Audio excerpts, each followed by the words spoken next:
חברות יקרים, dear friends, dear colleagues, dear true lovers of Israel, שבוע טוב וחודש טוב לכולם. הנה מה טוב ומה נעים, שבט אחים גם יחד. הנה מה טוב ומה נחוץ יותר מתמיד, לעמוד ביחד ולהשמיע קול ברור. How good, pleasant and necessary it is when brothers and sisters gather to voice their values, their concerns, their commitment and their hope, and to say together, it is unacceptable and we will not let it happen in Israel. Thank you for being here. Thank you to all the Israeli citizens that came. Thank you to my colleagues from the Reform and Conservative congregations in the Bay Area. Thank you all the activists of the different Jewish institutions and organizations in this great area. And thank you the local leaders of UnXeptable. You are leading us all to secure the democracy of our nation. Dear friends, it's not a secret that we have experienced challenging days in Israel in the last 4 months. This is the reason why we stand here together. This is the reason why yesterday evening, once again, hundreds of thousands of Israelis marched in the streets all over the country. As we all know, it is not the first time we face great challenges in Israel, but this time they have no external cause. It is all about the way we understand the core values of our democracy and what it means to have a Jewish and a democratic sovereign state. Many years before modern constitutional scholars presented the slippery slope argument regarding the need to protect human rights, our Jewish tradition taught us the need to limit the powers of the ruling bodies. Although it was done without the vocabulary of modern democracy, it was our Jewish tradition that presented us and others more than 2,000 years ago the fundamental ideas of the rule of law, distribution of power, and the need for due process in all acts of justice and governance. The current debate in Israel addresses exactly those values and those principles. As modern human beings, as modern Jews, we know that institutions, ideas, and practices can and sometimes even must be amended. The desire to revisit the relations between the different branches of government in Israel is a legitimate desire. As we all know, Israel is a young country and a young democracy without a strong constitutional tradition. At the age of 75, Israel indeed should address key issues regarding its political structure and its system of government. Yet this important discussion must be done not only on the basis of the important democratic principle of the rule of majority, but also in the light of the other not less important democratic principles. The need to protect fundamental human rights, and especially the rights of minority groups, and the need to decentralize the power of government and to distribute it to different institutions. Unfortunately, and we all know it well, the current judiciary queue in Israel breaches dramatically those two core principles and place them and all of us under a serious risk. More than that, this legislation was carried in a way that didn't encourage wide consensus or compromise building. On the contrary, It was pushed forward with a massive political aggressiveness. Also today, and this is a critical point, also today, despite the discussions between the coalition and some of the opposition parties, under the auspice of the President of Israel, the people behind this dangerous move continue to threaten and to incite on a daily basis. And this incitement and those threats are the best reminder why we need to continue with our protest.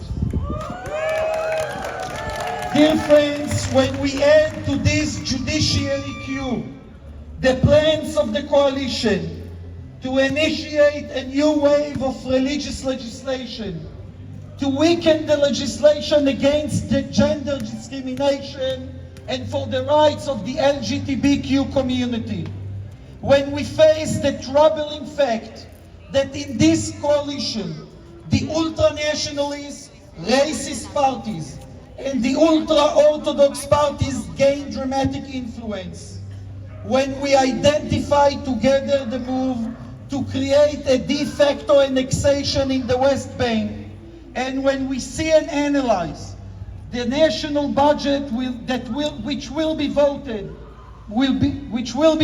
on this coming week, there is no way to avoid the conclusion that the pure nature of Israel as a vibrant democracy is under attack, and that its future as an advanced, well-established and inclusive society is at major risk. When so much is at stake, we are not allowed to remain silent. When the legacy of past generations is jeopardized, we cannot ignore the situation.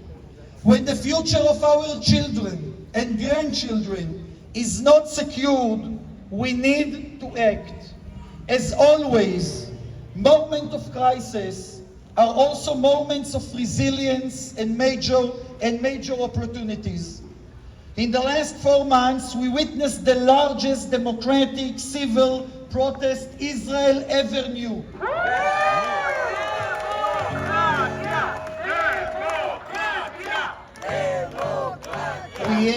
We even have new melodies as a result of this protest. Hundreds of thousands are marching in the streets for the last 20 weeks, not only in Tel Aviv, Haifa and Jerusalem, but also in Carmiel, and Eilat, and Ashdod, and Netanya, and Kiryat Shmona, and Jerusalem, and Modi'in, in more than 150 different locations every week. They are calling, those hundreds of thousands of Israelis are calling to guard the core values of our democracy, and at the same time, they reclaim Zionism and Judaism from the hands of those that suggest that they belong only to one side of the map. The tens of thousands of Israeli flags carried in the street and the placement of Israel's Declaration of Independence at the heart of this civil movement are a powerful reminder that this is not only a democratic critical moment, but also a profound Jewish and Zionist moment. This deep understanding is one of the reasons why the awareness and the involvement of Jewish communities around the world and the Israeli communities overseas, especially here in North America, are so needed and critical. Our Jewish tradition teaches us to stand together and to support each other. The American Jewish community plays for years a very important role in ensuring Israel's national security. Today, more than ever, we needed to play a role in securing Israel's soul. Friends, we need you. The fact that this weekend American Jews and Israelis who live in America stand together in more than 20 major cities is not less than amazing. It is a natural and yes, unacceptable deserves all the applause. I'm asking and begging all of you to understand that this protest is a natural and essential part of the unprecedented wave of civil activism we see in Israel. We need you to continue. We urge you to grow. We ask you not to give up. We strongly believe your voice is impactful and is well heard in Israel. We believe that this moment can also carry with it many fruits to our joint future in Israel and around the Jewish world. Dear friends, the famous Israeli poet Amir Gilboa wrote, פתאום קם אדם בבוקר ומרגיש שהוא עם ומתחיל ללכת. Suddenly, a man gets up in the morning and feels that he is a nation and starts to walk. 4 months ago, we woke up to a very cloudy morning in Israel. We took the necessary decision in Israel and also in many Jewish and Israeli communities overseas. We took the necessary decision not to stay home, but rather to start walking, to march together. We did it because we remembered we are a nation, that we are the people, and our nation, our beloved Israel, needs us. We will not stop this march until the soul of our country and our people and its democratic values and humanistic values are secured. לעולם, לעולם לא נוותר על הדמוקרטיה, לעולם לא נוותר על ישראל. We will never give up democracy, we will never give up Israel, and we will prevail. תודה רבה לכולם.